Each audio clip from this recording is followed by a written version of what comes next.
क्या विदेश जाकर इंसान की सोच, रहन-सहन और आत्मा भी बदल जाती है? गांधी जी के विलायत के शुरुआती दिन अब उन्हें बदलने लगे थे। उनकी सोच, पसंद, आदतें और जीवन शैली सब कुछ धीरे-धीरे रूप ले रहा था एक नए रंग में। ये बदलाव सिर्फ बाहर से नहीं थे, बल्कि अंदर से भी। जहां वे खुद से सवाल कर रहे थे, मैं कौन हूं और मैं बन क्या रहा हूं? अध्याय 16 में हम देखेंगे गांधी जी के जीवन में वो छोटे-छोटे फेरफार जो बाद में बने उनके महान आत्मनिर्माण की नींव। अध्याय 16 फेरफार। कोई यह न माने कि नाच आदि के मेरे प्रयोग उस समय की मेरी स्वच्छंदता के सूचक है। पाठकों ने देखा होगा कि उनमें कुछ समझदारी थी। मोह के इस समय में भी मैं एक हद तक सावधान था।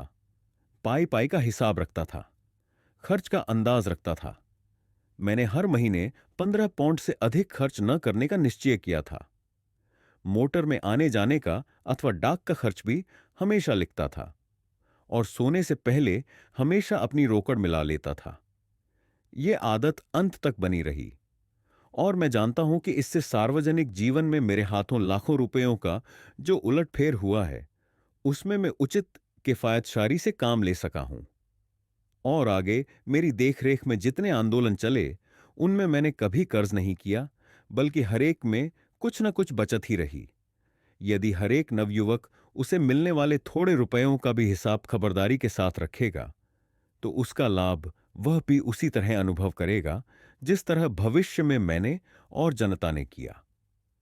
अपनी रहन सहन पर मेरा कुछ अंकुश था, इस कारण मैं देख सका कि मुझे कितना खर्च करना चाहिए। अब मैंने खर्च आधा कर डालने का निश्चय किया। हिसाब जांचने से पता चला कि गाड़ी भाड़े का मेरा खर्च काफी होता था। फिर कुटुंब में रहने से हर हफ्ते कुछ खर्च तो होता ही था। किसी दिन कुटुंब के लोगों को बाहर भोजन के लिए ले जाने का शिष्टाचार बरतना जरूरी था। कभी उनके साथ दावत में जाना पड़ता तो गाड़ी भाड़े का खर्च लग ही जाता था। कोई लड़की साथ हो तो उसका खर्च चुकाना जरूरी हो जाता था। जब बाहर जाता तो खाने के लिए घर ना पहुंच पाता। वहां तो पैसे पहले से ही चुकाए रहते और बाहर खाने के पैसे और चुकाने पड़ते। मैंने देखा कि इस तरह के खर्चों से बचा जा सकता है। महज शर्म की वजह से होने वाले खर्चों से बचने की बात भी समझ में आई। अब तक मैं कुटुंबों में रहता था, उसके बदले अपना ही कमरा लेकर रहने का मैंने निश्चय किया और यह भी तय किया कि काम के अनुसार और अनुभव प्राप्त करने के लिए अलग अलग मोहल्लों में घर बदलता रहूंगा। घर मैंने ऐसी जगह पसंद किए कि जहां से काम की जगह पर आधे घंटे में पैदल पहुंचा जा सके और गाड़ी भाड़ा बचे। इससे पहले जहां जाना होता वहां का गाड़ी भाड़ा हमेशा चुकाना पड़ता और घूमने के लिए अलग से समय निकालना पड़ता था। अब काम पर जाते हुए ही घूमने की व्यवस्था जम गई और इस व्यवस्था के कारण मैं रोज 8-10 मील तक आसानी से घूम लेता था। खासकर इस एक आदत के कारण मैं विलायत में शायद ही कभी बीमार पड़ा होऊंगा। मेरा शरीर काफी कस गया। कुटुंब में रहना छोड़कर मैंने 2 कमरे किराए पर लिए, एक सोने के लिए और दूसरा बैठक के रूप में। यह फेरफार की दूसरी मंजिल कही जा सकती है। तीसरा फेरफार अभी होना शेष था। इस तरह आधा खर्च बचा। लेकिन समय का क्या हो? मैं जानता था कि बारिस्टरी की परीक्षा के लिए बहुत पढ़ना जरूरी नहीं है, इसलिए मुझे बेफिक्री थी। पर मेरी कच्ची अंग्रेजी मुझे दुख देती थी। लेली साहब के शब्द तुम भी ये हो जाओ फिर आना मुझे चुभते थे। मैंने सोचा मुझे बारिस्टर बनने के अलावा कुछ और भी पढ़ना चाहिए। ऑक्सफोर्ड कैम्ब्रिज की पढ़ाई का पता लगाया, कई मित्रों से मिला। मैंने देखा कि वहां जाने से खर्च बहुत बढ़ जाएगा और पढ़ाई लंबी चलेगी। मैं 3 साल से अधिक रह नहीं सकता था। किसी मित्र ने कहा, अगर तुम्हें कोई कठिन परीक्षा ही देनी हो तो तुम लंदन की मैट्रिक्यूलेशन पास कर लो। उसमें मेहनत काफी करनी पड़ेगी और साधारण ज्ञान बढ़ेगा, खर्च बिल्कुल नहीं बढ़ेगा। मुझे यह सुझाव अच्छा लगा, पर परीक्षा के विषय देखकर मैं चौंका। लैटिन और दूसरी एक भाषा अनिवार्य थी। लैटिन कैसे सीखी जाए? पर मित्र ने सुझाया, वकील के लिए लैटिन बहुत उपयोगी है। लैटिन जानने वाले के लिए कानूनी किताबें समझना आसान हो जाता है और रोमन लॉ की परीक्षा में एक प्रश्न पत्र तो केवल लैटिन भाषा में ही होता है। इसके सिवाय लैटिन जानने से अंग्रेजी भाषा पर प्रभुत्व बढ़ता है। इन सब दलीलों का मुझ पर असर हुआ।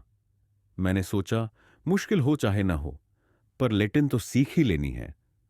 फ्रेंच की शुरू की हुई पढ़ाई को पूरा करना है, इसलिए निश्चय किया कि दूसरी भाषा फ्रेंच हो। मैट्रिकुलेशन का एक प्राइवेट वर्ग चलता था, उसमें भर्ती हो गया। हर छठे महीने परीक्षा होती थी।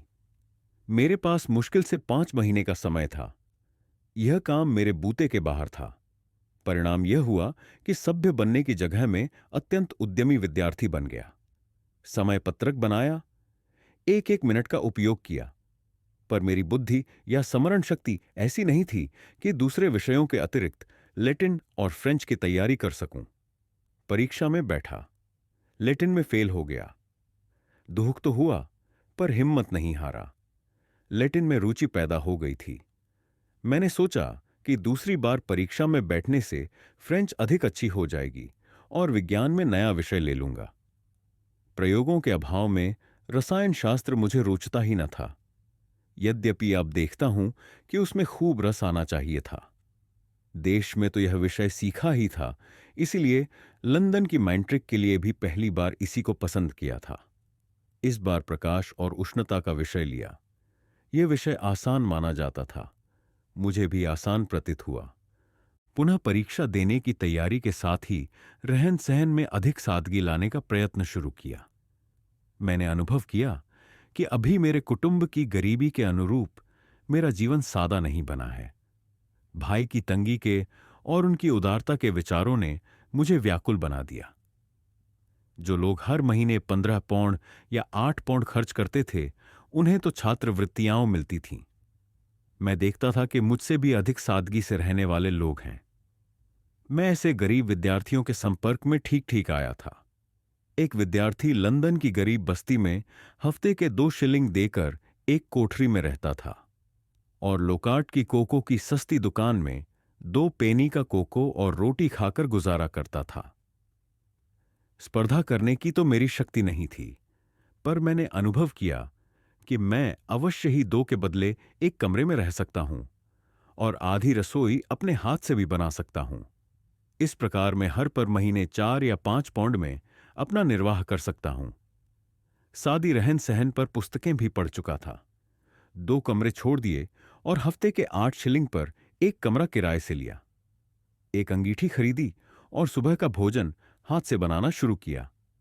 इसमें मुश्किल से 20 मिनट खर्च होते थे। ओटमील की लपसी बनाने और कोको के लिए पानी उबालने में कितना समय लगता।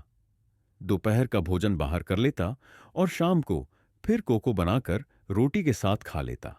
इस तरह मैं 1 से सवा शिलिंग के अंदर रोज के अपने भोजन की व्यवस्था करना सीख गया। यह मेरा अधिक से अधिक पढ़ाई का समय था। जीवन सादा बन जाने से समय अधिक बचा। दूसरी बार परीक्षा में बैठा और पास हुआ, पर पाठक यह न माने कि सादगी से मेरा जीवन नीरस बना होगा। उलटे, इन फेरफारों के कारण मेरी आंतरिक और बाह्य स्थिति के बीच एकता पैदा हुई। कौटुंबिक स्थिति के साथ मेरी रहन सहन का मेल बैठा। जीवन अधिक सारमय बना और मेरे आत्मानंद का पार न रहा। तो दोस्तों, ये था गांधी जी की आत्मकथा का अध्याय 16, फिरफार।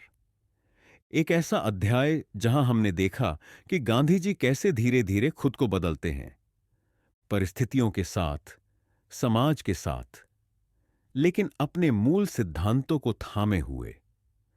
ये फेरफार सिर्फ कपड़ों, खान पान या भाषा तक सीमित नहीं थे, बल्कि ये थे भीतर के बदलाव। जहां एक नौजवान खुद को पहचानने की कोशिश कर रहा था। अगर ये वीडियो आपको अच्छा लगा हो या आपने इससे कुछ सीखा हो, तो वीडियो को लाइक करें, शेयर करें उन दोस्तों के साथ जो आज खुद को बदलने की राह पर हैं, और कमेंट में जरूर बताएं, क्या आपने कभी ऐसा फेरफार महसूस किया जो आपको भीतर से बदल गया? ऐसे ही प्रेरणादायक अध्यायों के लिए द भारत डायलॉग्स चैनल को सब्सक्राइब करें और बेल आइकॉन दबाएं ताकि अगला एपिसोड आपसे कभी मिस न हो। पूरी सीरीज सुनने के लिए प्लेलिस्ट लिंक डिस्क्रिप्शन में है। मिलते हैं अगले अध्याय में। तब तक के लिए जय हिंद, वंदे मातरम।